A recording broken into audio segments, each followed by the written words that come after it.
Estamos de regreso en Camino a los Pinos. Estamos haciendo un recuento de lo más importante, de lo más relevante de nuestros programas, más de 20, durante el 2011, y que vale la pena recordar ahora que arrancamos el año ya de frente a la elección presidencial.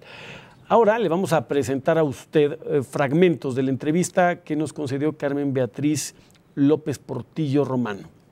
En esta entrevista hablamos del papel de la cultura en el presidente de México. En su momento el presidente López Portillo, que era un voraz lector y que además era escritor.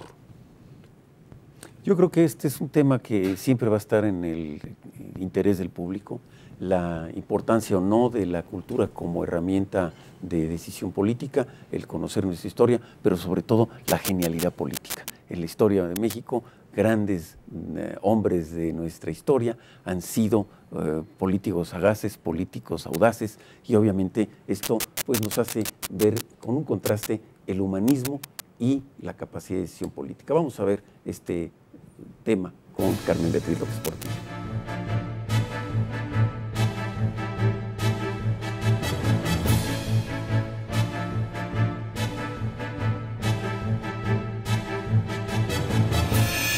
En este caso, un hombre que viene de manejar los recursos del país, los recursos financieros, después de una crisis profunda de la devaluación que tuvo después de 22 años, que culmina ese periodo de tipo cambio fijo en el sexenio del presidente Echeverría, y tu padre está en campaña. Es un hombre que es intelectual, es un hombre que escribe de la historia de México, que ve esta mitología y esta sensación de recuperar la ideología prehispánica y traerla al siglo XX. Es un hombre que, según recordamos, era un gran orador sin tarjetitas y sin teleprompters y sin ayudas. Era una persona que tenía en sí esta sensación de que la cultura y la ilustración servían para apoyar las decisiones de un gobernante con visión de Estado, ¿no? Y todavía se da tiempo para pintar, ¿no? Claro, sí. Mientras oía a la gente todavía, incluso hacía dibujos, caricaturas, era un gran caricaturista. Yo tengo, fíjate que lo acompañé en 73 por ahí a una reunión del Fondo Monetario Internacional a Kenia, y tengo guardadas todas las caricaturas que hizo de todos los secretarios de Hacienda que en ese momento participaron. Sí, también pintaba.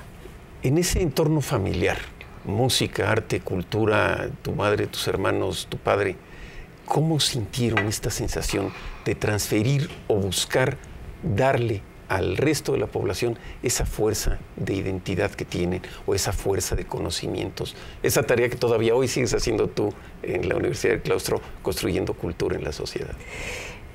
Mira, si algo nos enseñó mi papá fue amar a México, ¿no?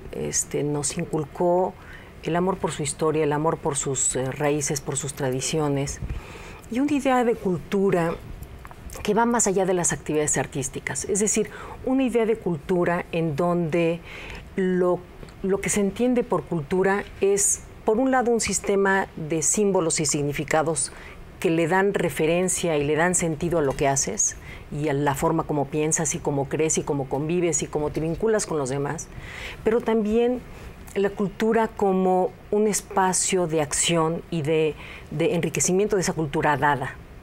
De manera que era, por un lado, teoría y praxis, ¿no? La cultura entendida en un sentido mucho más amplio que las actividades artísticas. La cultura entendida como un sistema semiótico de comprensión de la realidad, pero también como eso que te posibilitaba accionar y cambiar y enriquecer eso, ¿no? ¿Tú ves como necesidad que un gobernante debe tener cultura? Debe ser un hombre ilustrado, debe ser un hombre consciente de su momento histórico y que haya leído y de casualidad escrito. Te voy a decir qué pasa.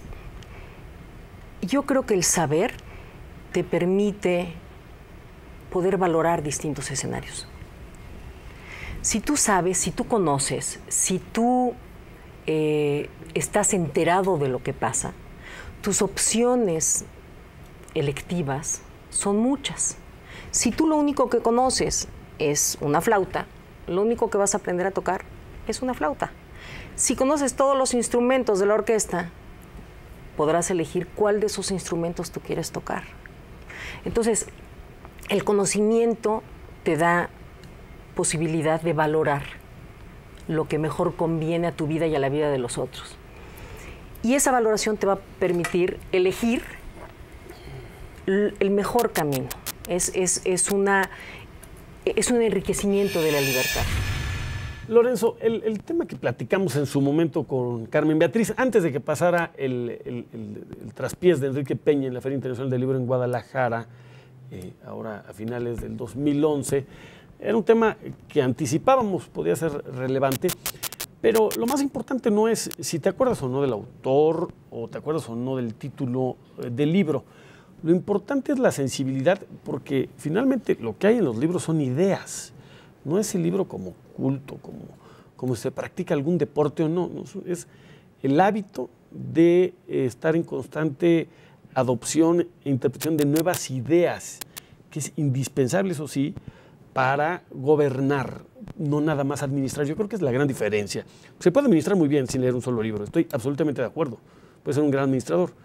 Gobernar creo que implica un ejercicio mucho más complejo que requiere estar en permanente y constante adquisición de nuevos conocimientos, informaciones, de retrospectiva, de experiencias en materia de políticas públicas, ya en el caso del presidente, en las diferentes áreas, porque México tiene grandes retos, Lorenzo. Mira, yo siento que no podemos exigirle a un gobernante lo que como pueblo no somos. No, yo creo que sí. Y yo creo que en ese sentido, la representación del promedio de la nación es lo que, de ahí salen nuestros candidatos, de ahí salen nuestros dirigentes. Lo que le debemos de exigir a un gobernante es tener el liderazgo necesario para impulsar las transformaciones del país. Pero está difícil que tengas liderazgo si verdaderamente estás ajeno a ver, ¿cómo te enteras de los temas globales?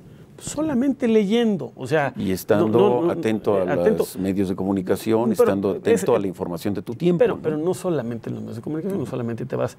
De los grandes asuntos globales, no nada más puedes decir que te vas a enterar por 2 artículos del New York Times o por haber leído en Twitter. O sea, yo creo que aquí sí es importante, no podríamos poner el rasero de la población al mismo nivel del gobernante. O sea, de alguna suerte sí debe haber o debiera recuperarse cierta meritocracia de la clase gobernante respecto de sus capacidades. Yo creo que dentro de las habilidades que debiera tener un gobernante también es la de tener más rigor en el análisis de las situaciones complejas, porque no son situaciones fáciles. Yo creo que uno de los temas más importantes que el ciudadano busca es experiencia para gobernar. Sí. Y esto significa tener también la capacidad de elegir un grupo que próximamente pueda ser un gabinete sobre el cual se tengan a los mejores hombres y mujeres en las áreas de especialidad. Sí, el que toma decisiones es el presidente, la importante, Lorenzo. Por eso es importante que tenga el hábito de estarse retroalimentando. Estar el presidente informado muy bien por profesionales especializados en las áreas. Claro. El hecho de volver